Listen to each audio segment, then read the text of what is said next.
Hello students, last video में हम लोग ग्रेटेस्ट इंटीजर फंक्शन और फ्रैक्शनल पार्ट फंक्शन पढ़ चुके हैं। सो इसमें हम लोग कुछ प्रॉपर्टीज डिस्कस करते हैं इन फंक्शंस की। सो पहली जो प्रॉपर्टी है वो क्या है कि जो ग्रेटेस्ट इंटीजर फंक्शन होता है या ग्रेटेस्ट इंटीजर एक्स, जो ये जो वैल्यू है ये हमेशा एक इंटीजर होता है। ठीक है, ग्रेटेस्ट इंटीजर एक्स ये जो वैल्यू है एक इंटीजर है, मीन्स ग्रेटेस्ट इंटीजर हमेशा एक जो ग्रेटेस्ट इंटीजर फंक्शन है ये एक इंटीजर वैल्यू देता है। इसको आप ये भी समझ सकते हो इसी को कि रेंज जो होती है range of greatest integer x is Z, या फिर कहीं भी आ जाता है तो ये इंटीजर होता है, इंटीजर डिनोट करता है, मतलब ये क्वांटिटी एक इंटीजर क्वांटिटी होगी। अच्छा, वैसे ही अगर फ्रैक्शनल पार्ट देखें, फ्रैक्शनल पार्ट एक्स, सो ये जो आपकी फ्रैक्शनल पार्ट एक्स जो वैल्यू देता है वो होता है क्लोज 0 से 1, मीन्स ये इसकी रेंज बता रहे हैं, मतलब range of fractional part x वो हमारी है क्लोज 0 टू ओपन 1। आगे बढ़ते हैं। थर्ड प्रॉपर्टी अगर मैं आपसे कहूं,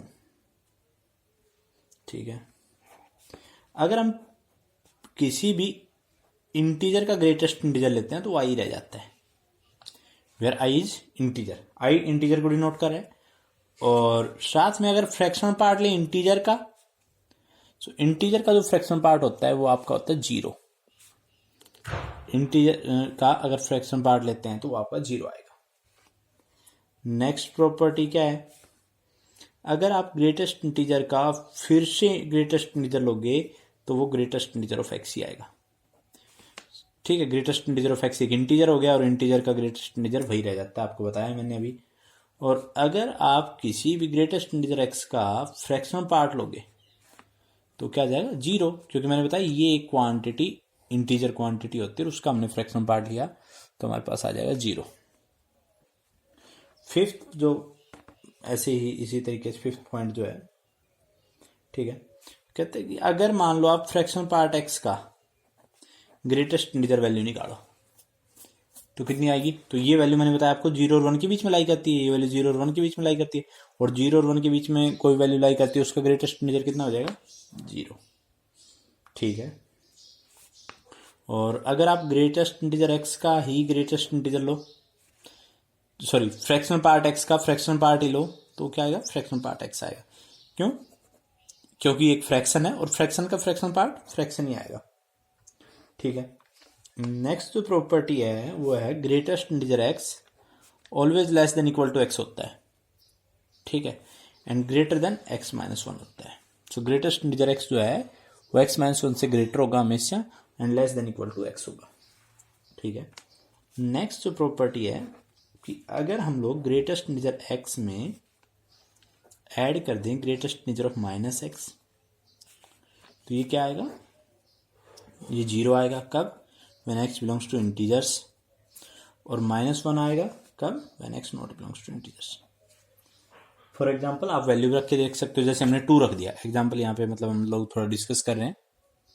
अगर मैंने यहाँ पे मान लो 2 रखा है तो greatest integer 2 plus greatest integer -2, तो क्या हो गया, ये भी 2 आ गया और ये -2 आ गया और ये 0 आ गया।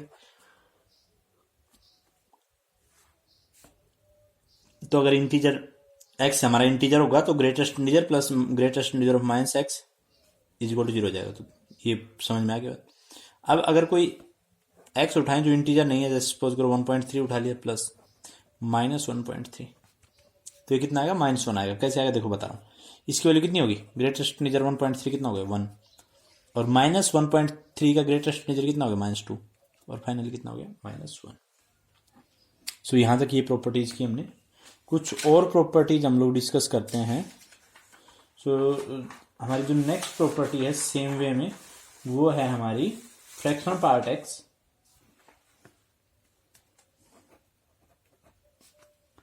Plus minus fractional part of x, क्या होगा। सो यहां पे करते हैं हम लोग, तो ये क्या होगा, ये होगा 0 when X belongs to Z, जब x इंटीजर होगा तो 0 आएगा, और 1 आएगा when x not belongs to Z. करके दिखा देता हूँ ये भी कैसे। जैसे हमने एक्स को भी इंटीजर लिया, 3 ले लिया, 3 का फ्रैक्शन पार्ट प्लस -3 का फ्रैक्शन पार्ट, तो ये भी 0, ये भी 0, 0 आ गया। ठीक है। दूसरी बात, अगर कोई एक्स लेते हैं जो इंटीजर नहीं है, 1.3 प्लस 1.3 माइनस 1.3 इसका फ्रैक्शन पार्ट, सो यहाँ पे ये फ्रैक्शन कितनी होगी 0.3, और नेगेटिव में फ्रैक्शन आपको पता ही है यहाँ पे 0.7 आएगी, तो ये कुल मिला के 1 आ जाएगा। सो ये प्रॉपर्टी आपको क्लियर होगी। ठीक है, ये सारी प्रॉपर्टीज याद होनी चाहिए। कुछ और प्रॉपर्टी भी लिख रहा हूँ, ये आपको मतलब याद नहीं, तो बहुत सारी प्रॉपर्टीज ऐसी हैं जो बहुत सिंपल है। ठीक है, और बाकी की कुछ प्रॉपर्टीज जैसे ये प्रॉपर्टी होगी, ये याद कर लेना, ये याद कर लेना, ये याद कर लेना, बहुत ही आसान है बाकी सब।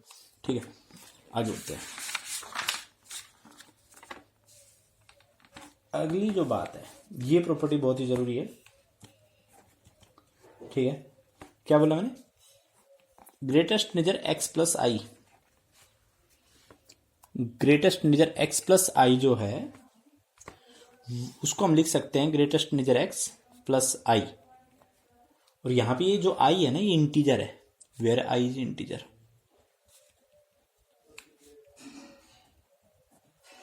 ढंग से बताऊं मैं, सो greatest x, greatest integer x plus कोई भी इंटीजर लिखा हमने यहां पे, सो ये होगा greatest integer x plus integer, integer बाहर आ जाएगा, बाहर लिख सकते हैं हम लोग। ठीक है, अब यहां पर एक बहुत सारे स्टूडेंट्स कंफ्यूज हो जाते हैं कई बार, x greatest integer x plus y हो, greatest integer x plus y हो, तो कई सारे स्टूडेंट्स सोचते हैं वाई को बाहर ले आएंगे ग्रेटेस्ट इंटीजर प्लस वाई। सो ये गलत है, इस तरीके से नहीं लिख पाएंगे। ये तभी लिख पाएंगे जब वाई जो हमारा है वो इंटीजर हो। दूसरी बात कि आप इस तरीके से भी नहीं लिख पाओगे कि आप सोचो greatest integer x plus greatest integer Y हो गया, ये भी सही नहीं है, ये भी गलत आपका। ठीक है, ओके। सो यहां पर ओके, जैसे एक्स माइनस इंटीजर हो कोई भी, ग्रेटेस्ट इंटीजर में है greatest integer x minus integer, तो इसको तो लिख सकते हैं एक्स माइनस इंटीजर, जो इंटीजर था वो इंटीजर लिख दिया। ठीक है, अगली जो प्रॉपर्टी है, कोई इंटीजर इंटू एक्स प्रोडक्ट हो तो भी ऐसा नहीं है, तो भी ऐसा नहीं है कि इंटीजर हम बाहर ले आए और ग्रेटेस्ट इंटीजर एक्स बचा रहे, ये नहीं होगा, मतलब ये ऐसा नहीं होता, ये इक्वल नहीं होते हैं। ठीक है, जैसे इसमें कि हमने अगर फ्रैक्शन पार्ट फंक्शन में fraction part X plus integer हो, तो हम इसको लिख सकते हैं फ्रैक्शन पार्ट एक्स, तो हम इसको क्या लिख सकते हैं, फ्रैक्शन पार्ट एक्स लिख सकते हैं। ठीक है, ओके। और इसमें भी ऐसा कुछ नहीं होता fraction part X plus Y fraction part X plus fraction part Y, ये इक्वल नहीं होता है। ठीक है, और ना ही ऐसा प्रोडक्ट वाला कुछ होता है, integer into fraction, integer into x का fraction part is not equal to integer into fraction part x. So ये आपको मेरे ख्याल से समझ में आ गया। ओके, नेक्स्ट जो एक प्रॉपर्टी है, ठीक है, अगली जो हमारी प्रॉपर्टी है वो greatest integer x is equal to I, I कोई भी इंटीजर है। सो अगर देखो, अब मैं पूछ रहा हूँ एक तरीके से, यहाँ पे बताता हूँ आपको, greatest integer x is equal to 2, तो आपको एक्स बताना है कि क्या होगा, कौन से एक्स के लिए ग्रेटेस्ट इंटीजर वैल्यू 2 होगी। तो इसका सिंपल सा आपको पता है, 2 के लिए 2 आएगी और 3 ओपन तक, मतलब 2.9999 तक ग्रेटेस्ट इंटीजर वैल्यू 2 होगी। ठीक है, सो अगर मैं लिखता हूँ greatest integer x is equal to I कब होगा, तो इसका सोल्यूशन क्या होगा, x belongs to I to I plus 1 open. ठीक है, नेक्स्ट प्रॉपर्टी है हमारी, मेरे ख्याल से समझ में आ गया होगा इस तरीके से, greatest integer x is greater than equal to I. Greatest integer function X जो है वो greater than equal to I कब होता है, तो इसका क्या है, X belongs to I to infinity, X belongs to I to infinity.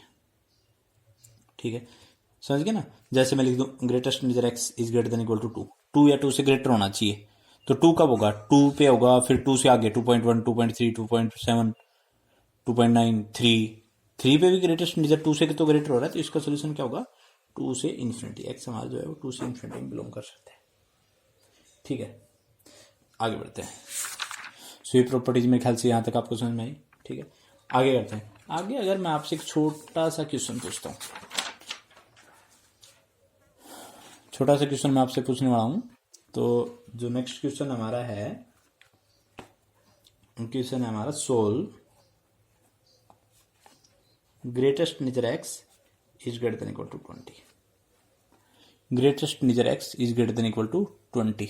Okay, so हाँ यहाँ पे ठीक है, greatest integer x is greater than equal to 20, इसको सोल्व करना है। तो अब ये भी मैंने बताया था इसका सोल्यूशन। सॉरी, अगर मैं कहूँ greater than 20, greater than equal to नहीं लगा के ग्रेटर देन 20 कह दूँ, अच्छा ओके पूरा ही कर देते हैं। Greatest integer x is greater than equal to 20, इसका सोल्यूशन क्या होगा? इसका सोल्यूशन बता दो पहले, कोई बात नहीं। सो इसका सोल्यूशन तो आपको पता है, एक्स बिलोंग्स टू 20 से इन्फिनिटी। ओके, और अगर आपको कहा जाए greatest integer x is greater than 20, greatest integer x is greater than 20, तो क्या सोल्यूशन होगा? सो ग्रेटेस्ट इंटीजर ही होता है, तो 20 से ग्रेटर क्या मिलेगा? 21। ठीक है, इसकी वैल्यू क्या होगी? 20 से ग्रेटर इसकी वैल्यू क्या होगी? 21। सो इसकी जो वैल्यू है, इसका मतलब ये हो गया कि ग्रेटेस्ट इंटीजर एक्स की वैल्यू 21 या उससे ज्यादा होना चाहिए, और इसका सोल्यूशन क्या होगा? X belongs to 21 to infinity. Okay, जो नेक्स्ट है, अगर मैं कहूँ greatest integer is greater than equal to 7.3, ये सोल्व करना है आपको। मान लो greatest integer x is greater than equal to 7.3। ठीक है, तो यहां पर क्या होगा, क्या बोलेंगे हम लोग? सो इसकी वैल्यू 7.3 से ग्रेटर क्या होगी? सो इसकी, ये तो इंटीजर वैल्यू होती है इसकी, तो ठीक है, इसकी वैल्यू 7.3 से होगी, greatest integer is greater than equal to 8 हो गया, ये बोलेंगे 8। ठीक है, और यहां पे इसका मतलब क्या हो गया भैया? हमारा 8 से इन्फिनिटी आएगा, x बिलोंग्स टू 8 से इन्फिनिटी। ओके, सो ये देखो, इसका मतलब ग्रेटर देन इक्वल टू 7.3, इसका मतलब या तो 7.3 के इक्वल होना चाहिए या ग्रेटर होना चाहिए। अब 7.3 के इक्वल तो हो नहीं सकता है, ग्रेटर ही होगा, तो ग्रेटर देन 7.3 का मतलब या तो ग्रेटेस्ट इंटीजर 8 हो या आगे कुछ भी हो। सो इसका सोल्यूशन ये हो गया आपका। ठीक है, ओके, सो इसी तरीके से जो नेक्स्ट प्रॉपर्टी है हमारी, प्रॉपर्टी है sorry, greatest integer x is less than equal to i where i is integer. ठीक है, फॉर एग्जाम्पल जैसे x, greatest integer x is less than equal to 2। So ये इसका सोल्यूशन क्या होगा? तो 2 या 2 से कम होना चाहिए, तो इसका सोल्यूशन है माइनस इन्फिनिटी, और इधर से कम होता आएगा। 2 कहाँ पे होगा? 2 कहाँ तक होता है? 2 पे होता है, 2.1, 2.2 पे भी 2 होता है, 3 ओपन, ये इसका सॉल्यूशन है। तो इसमें करेंगे हम, सो इसका हो जाएगा x belongs to minus infinity to i plus 1 open. So ये इसका सॉल्यूशन हो गया, ये अपनी प्रॉपर्टी है। ठीक है, आगे बढ़ते हैं। जैसे अगर मैं आपसे पूछूं, एग्जाम्पल मैं आपसे पूछ रहा हूँ कि greatest integer x is less than equal to 11, या greatest integer x is less than equal to -9। ठीक है, या आपसे पूछा जाए greatest integer x is less than equal to 3.4। ठीक है, ये सारे क्वेश्चन अगर हम मान लो करें, तो करते हैं हम लोग यहाँ पे। तो यहाँ पे ये क्या हो जाएगा? ग्रेटेस्ट इंटीजर x 11 से कम क्या हो गया? x belongs to minus infinity to 12 open, लगा दिया डायरेक्ट फॉर्मूला। इसके लिए करें, सो माइनस इन्फिनिटी से 9 कब तक आएगा? -8 ओपन तक आएगा।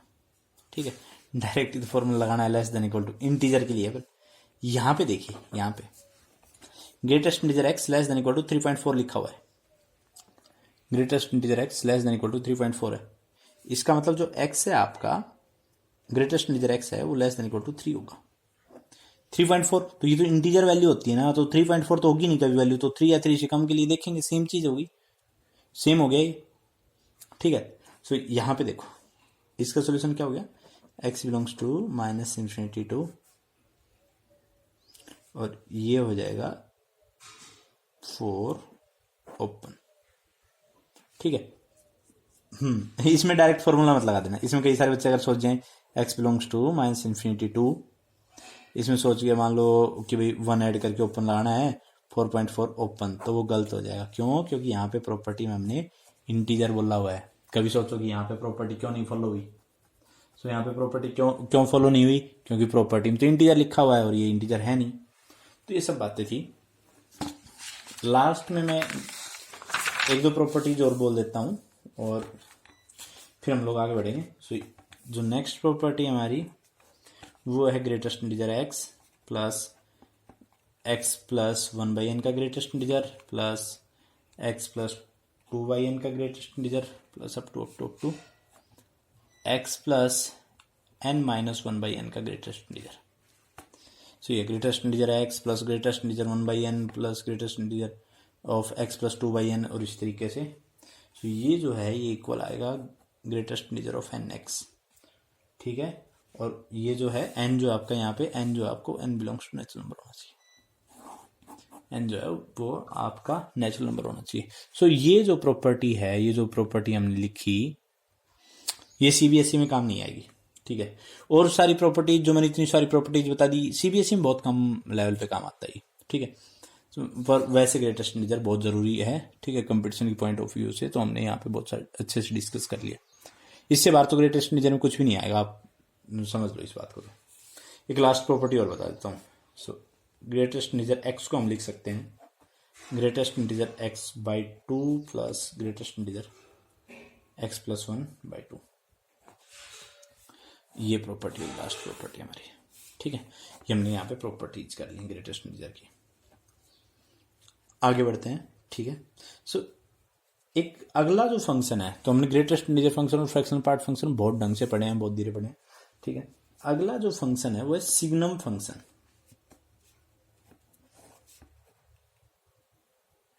Signum function, okay. Signum function बता रहा हूं मैं क्या होता है। सो सिग्नम फंक्शन को हम इस तरीके से डिफाइन करते हैं, एफ एक्स, ठीक है, 1 होगा when X is greater than 0, 0 होगा when X is equal to 0 and when X is less than 0, तो ये -1 होगा। बहुत सिंपल सा फंक्शन है ये। एफ एक्स देखो ये जैसे मशीन है, इसमें अगर मैं पॉजिटिव वैल्यू डाल लूंगा तो ये मेरे को आउटपुट 1 देगा, ठीक है। पॉजिटिव वैल्यू रखूंगा इसमें, एफ एक्स को इनपुट पॉजिटिव दूंगा तो आउटपुट -1 देगा, 1 होगा, सॉरी। नेगेटिव इनपुट तो आउटपुट -1, और अगर मैं 0 इनपुट दिया तो आउटपुट 0। तो ये हमारा ये सिग्नम फंक्शन है, ठीक है। बिल्कुल सिंपल है। डोमेन क्या है? डोमेन मतलब एक्स की वैल्यू क्या रख सकते हैं। सिग्नम फंक्शन की डोमेन है आर। डोमेन क्या है सिग्नम फंक्शन की? R means set of real numbers. और रेंज की बात करूं, रेंज की, ठीक है। सो रेंज है हमारी 1 0 -1, मतलब सिग्नम फंक्शन हमें आउटपुट 1 देता है या 0 देता है, -1 देता है। अगर इसका ग्राफ बना जाए, इसका ग्राफ बनाया जाए अगर, तो बिल्कुल सिंपल ग्राफ बनेगा। कैसे बनाता हूं देखो मैं बता रहा हूं। 0 पे क्या, अगर x 0 रखा तो y की वैल्यू 0, तो ये पॉइंट आ गया। x की वैल्यू 0, y की वैल्यू 0। और उसके अलावा x कुछ भी पॉजिटिव रखेंगे, कुछ भी पॉजिटिव रखेंगे, y की वैल्यू क्या आएगी? 1 1 1 1 1 1। सो यहाँ पे ओपन, ये पॉइंट इंक्लूड नहीं है और ये सब 1, ऐसे चलता रहेगा। और अगर थोड़े नेगेटिव में चले, -0.1 -0.2 -1 -3 ऐसे, तो वैल्यू क्या आएगी? -1, तो वैल्यू -1 आएगी। तो ये इस तरीके से, तो ये बिल्कुल सिंपल हमारा ग्राफ बन गया है, ठीक है। सिग्नम फंक्शन का बिल्कुल सिंपल सा ग्राफ है, कोई इसमें खास प्रॉब्लम नहीं है, ठीक है। सो बिल्कुल इजी सा फंक्शन है। कई बार लोग सिग्नम फंक्शन को ऐसे भी, अच्छा ऐसे लिखते हैं, SGN ऑफ एक्स।